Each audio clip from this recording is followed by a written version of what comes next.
So, are we going to, see this lovely machine run? Yes. This thing is ready to plug in and demonstrate. It's 1/2 of the papercrete apparatus. This is the mixer, and it'll hold 1.5 yards. And down below, that's a pump. It's an auger, like an Archimedes screw, kind of like a corkscrew, and it pumps stuff. And I've got these valves off a fire engine, and I can make it go in recirculation mode, and it mixes back into the tank, or I can pump it out of here into that over there, which is a papercrete mold. It makes 3 blocks at a time. They're 12 inches by 24 inches. With holes in them for putting cement and rebar down once you construct a building out of them. And we're going to demonstrate the mixer running. Cool. And check this out.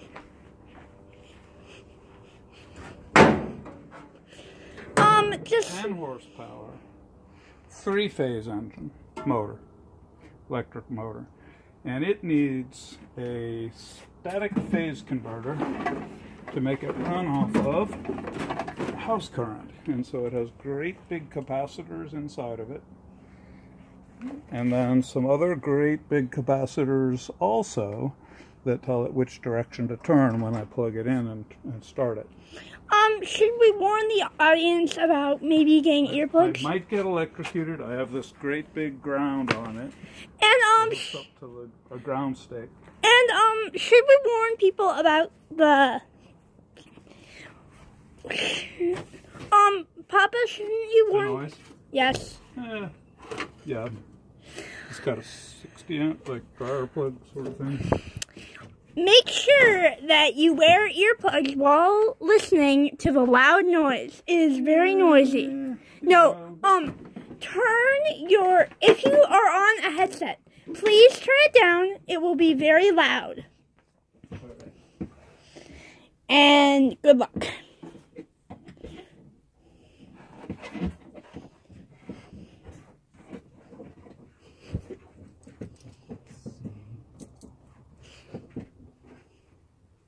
Can I come in? Oh, yeah, you can get some camera light.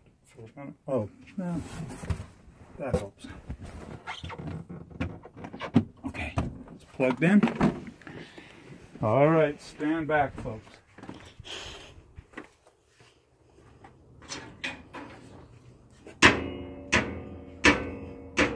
So, here we go. Ready. Does that sound industrial or what?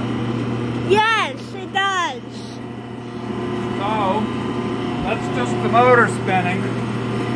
But with the motor spinning, I can get 3-phase power off of the motor for another motor. So I have a 5 horsepower motor that operates a pump that I can stop and start from here.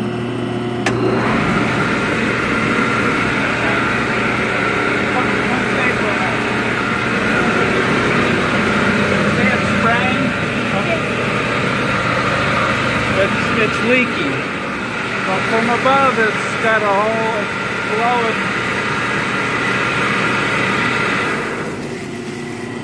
But that's the pump, and that's what pumps it into the mold. Yeah, so really, and that's how it recirculates. But then I haven't shown you the mixer. The mixer is a big part of it, and it's got electric clutch. And this is the noisy part. So, for those of you who are wearing headphones... It starts up, it gets noisy. So I tell you, there's a big mixer in there. I don't think it would be so noisy if it had papercrete mixture in it. It would probably quiet it down. It's just because it's running empty. So, for those of you who did not turn it down, we're sorry if you need a trip to the doctor. What's that? We're sorry if you need a trip to the doctor. So just, there it is. Just so folks don't think I haven't been working on something here for a few years. And let's see, I'm going to mount the press on it so it can be towed as a trailer and take it to different places to build houses. And are you excited? And this thing I can show you a little bit of its operation. Are you excited? Are you excited to show? Are you excited to show the world that you can make papercrete? I am very close. I'm just getting some of the last pieces of adhesives and things. Are you really? Are you? I'll show you. By the way, can we see some blocks that are already pre-made? Yep.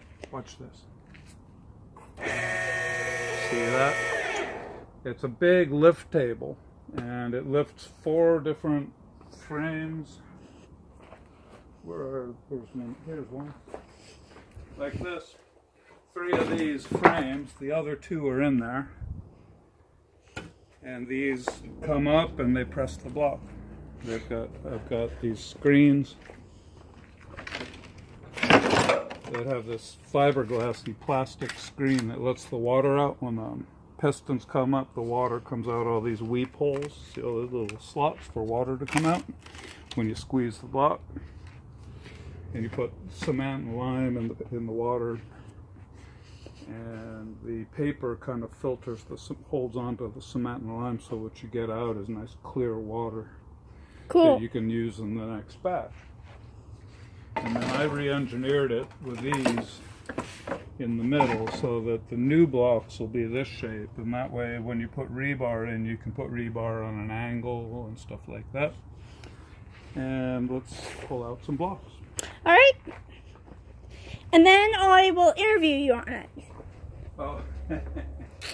Alright. And then I'll interview Tom on it. These blocks were made in that machine. These are sat around the yard, and we've kind of tested them to see how much the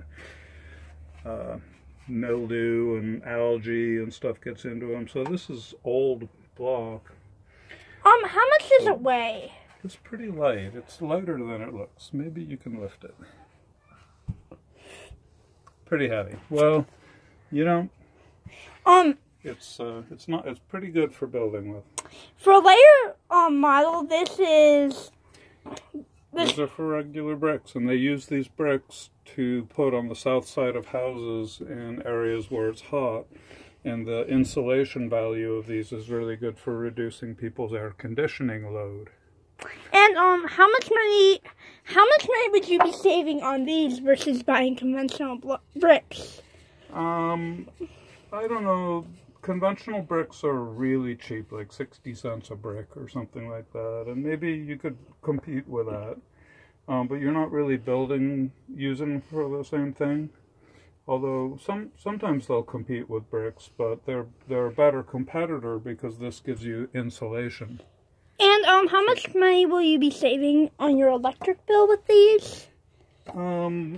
It depends. You can build them to a higher insulation value. If you use 12-inch wall, you could have up to R24 insulation, which is better than code by a good bit. And how long did it take you to perfect the papercrete machine? I'm still perfecting it, and nothing's really perfect in this world. But how long did it take you to get from A to B? I've had it and been working on it for years, literally like 3 or 4 years I've been working. With my spare time, I also have to pay my bills and stuff, and I'm investing money in this. I've been investing money in it for years. Do you think that you will make money off of it? My goal is to demonstrate a better building material that's fireproof and mold and mildew proof, and it won't be rotten in 40 years. A building made out of this could last 1,000 years or more. Why wouldn't it? Thank you for granting us all this access. Now we'll go interview Tom on it. Oh, another thing about it is that 40% of the waste stream in the United States is waste paper. So if you can turn waste paper into a building material rather than have it go into a landfill and have it be a long-lasting building material, that's a good thing. And the other thing is, if they don't cut down as many trees to make a house, then that's a good thing. And if less people are handling fiberglass, which is nasty, that's a good thing. So it takes the place of all the studs and the insulation and the sheetrock. You can paint it, you can nail to it, you can screw to it, you can stain it, you can make it look like terracotta, you can make it look like stone. These were made to look like brick. And these had straw in them, and the straw in them makes them much lighter. And making them lighter makes them also more insulative, and you need less of the binding agents, the cement and the lime, to make them. That's probably most of what I want to say about it. All right. Any other questions? Nope. I've got to go ask Tom a few. Thank you for granting us so much access. Oh, you're welcome.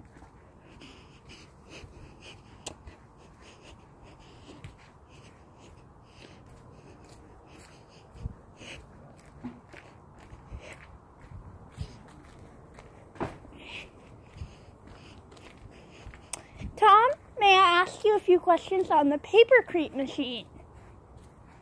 Well, you know, your dad is an expert on the Actually, I already asked him a bunch of questions, and I was wondering if you wanted to be filmed for another interview on it.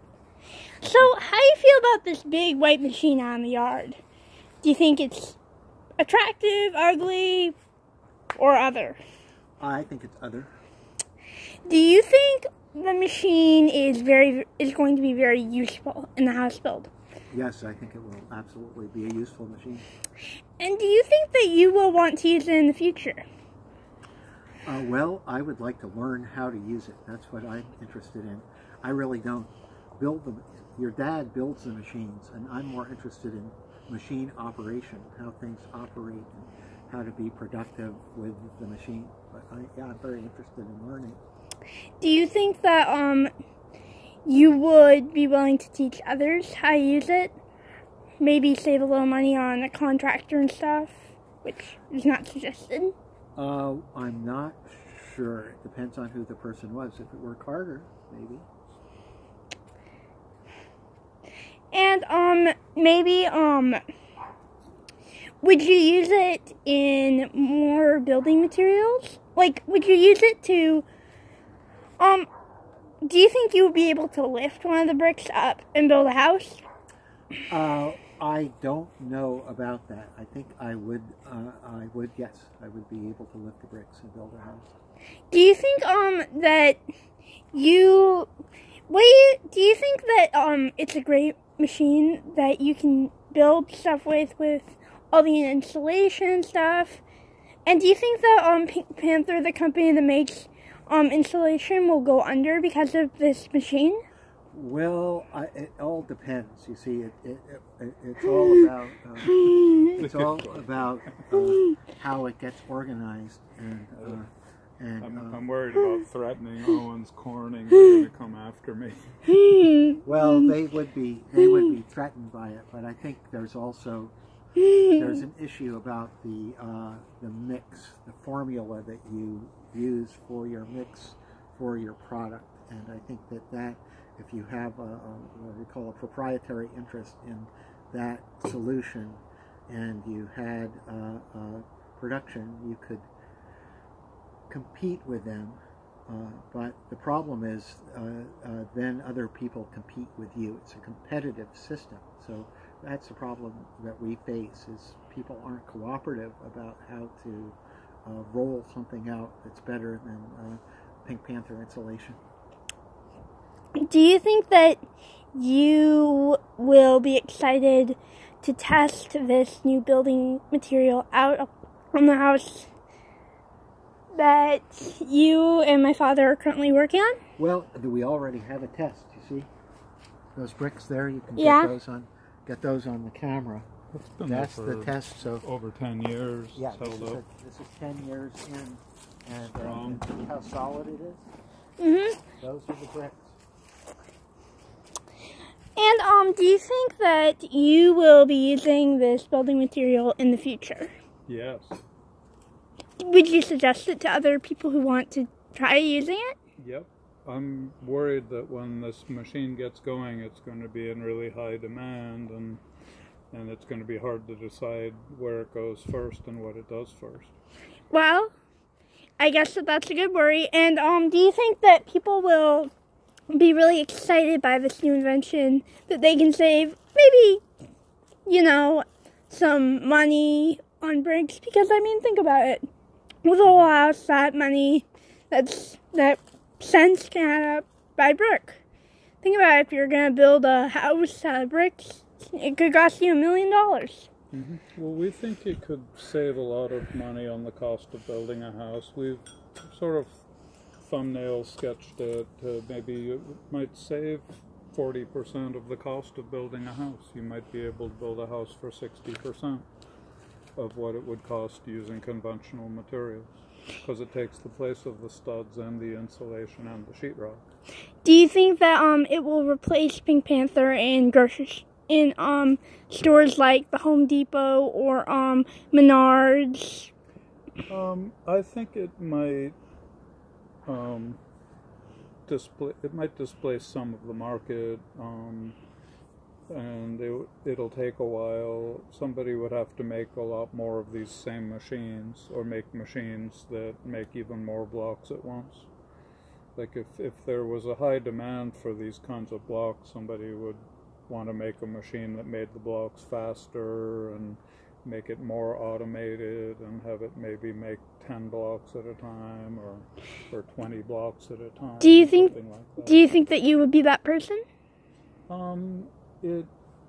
If I could do that, if I had the kind of backing, like I'm just not Nikolai Tesla, and I don't have what is his name, George Westinghouse behind me.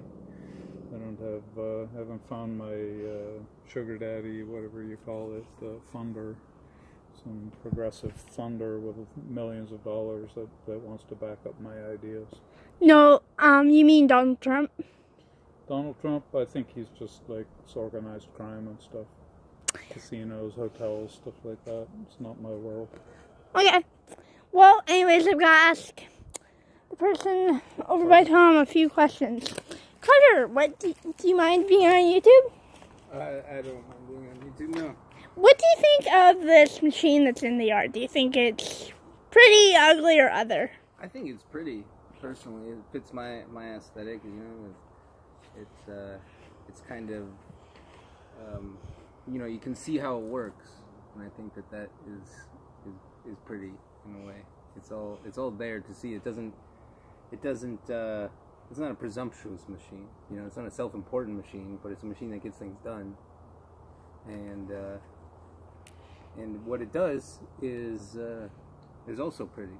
So I think that's 2 for 2, inside and out. Do you know the story of this machine, how it came to be here? No, I actually don't know very much about the machine at all. I'm probably the worst person to ask about it, except my opinion on it.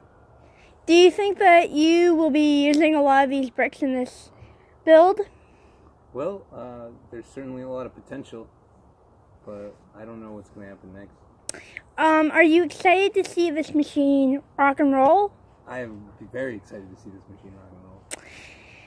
Thank you for granting us access. Absolutely. Tom, do you think that this machine will probably give people a key to a better future? I think this product is a key to a better future. It's really a matter of how to organize it to make it work. Cool.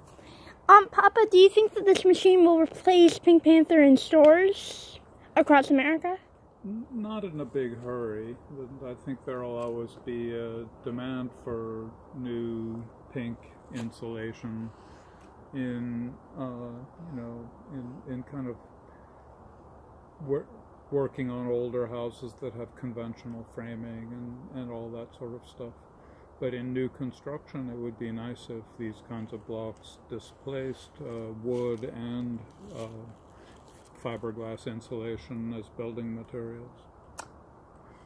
And do you think that this machine, do you think it's pretty, ugly, or other? I think it's a little ugly, but I like it, and I like it all the same. And I'm going to give it a little bit more of a white coat of white paint. And when the whole thing is all built onto a trailer, it's going to have a real contraption-y look. It's going to look kind of Rube Goldberg-ish, but it's all going to be very functional and direct in how it works, and in a certain sense not Rube Goldberg-ish. Do you think that this machine will be used in a valuable manner? I do. I think it will be able to make houses more affordably, make them longer lasting, make them better insulated, make them more resistant to rodents and to mold and mildew kinds of things, black mold. That it'll take paper out of the waste stream and make it useful as house insulation. Do you think that this machine will replace rodent catchers like cats on farms? No, I think you'll need them outdoors, but you might just want to have outdoor cats and not indoor cats as much. And do you think that people will still want to have, do you think that the bricks themselves are kind of attractive? Yes, especially if you make them look like something pretty. Like the person that I've worked with on the project that originally built the original machine, he's put in walnut shells and other scraps of plastic that come in the paper recycling trucks, the trucks that chop up things with the binders and everything. And some of those blocks look a lot like some sort of fancy stone, like marble, or you can make them look kind of like marble. Along with using paper for this machine, do you think you could use binders from last year that I used in middle school? I don't think you want a lot of plasticky stuff in there, but if you have little bits of it and it's to make it look like there's maybe some kind of stone that maybe has mica in it naturally or stuff like that, you could use it to make it look like some type of stone. A mix of getting a real smooth surface and getting it the right color and having the right color little chips and things in there. You could make it look like marble or granite or other kinds of stone. And do you think that it will be a good idea to use this instead of your conventional Pink Panther insulation or fiberglass? Yeah, I think that fiberglass is harmful if you breathe it, and it's not good for your skin. Luckily, you don't have to deal with it that often, unless you do that for a living. I would rather build papercrete houses for a living than be an insulation installer and have to wear a mask. Thank you. You're quite welcome. Tom, what do you think of this new kind of world in the papercrete business? Do you think that this chapter is a great chapter? I think it's a potential advance. I think that my concern really is with the waste paper stream and why we still use the volume of paper that we use is something that is of concern to me. They still have newspapers and newspapers come out. So my thought is that I think that there could be an alternative product that you could use in lieu of the paper, and that's hemp. And I know we've talked about the hemp part where you could actually then produce a material that would be actually better than paper for the final product. Yeah, people are making hempcrete, and I could put hemp in this machine, like with the stalks and stuff, and mix that into the bricks, and just like the straw was in that one brick. Hemp would be a better source than trees. Thank you. What do you have to say to all of our viewers?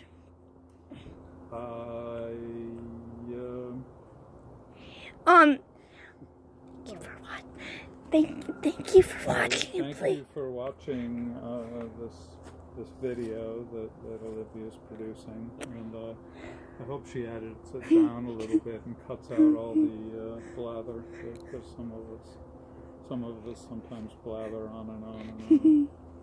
Tom, subscribe. I'd like to thank our listening audience globally about kind of following our progress here, and please subscribe. Oh, and please subscribe to Olivia's series on YouTube. No, my mom's series. Oh, okay. It's Colleen and Olivia's series on YouTube. There we go. Get out our efforts to rise to the challenge of climate change and global warming and save the planet. And also, yeah, right. Yeah, check out the YouTube channel and like the YouTube channel, because if enough of you good listeners like all this, what we're producing, then we might be able to get some money. And please leave a comment down below. Oh yeah, leave comments. Tell us how you think we're doing. And yep. Okay, that's it.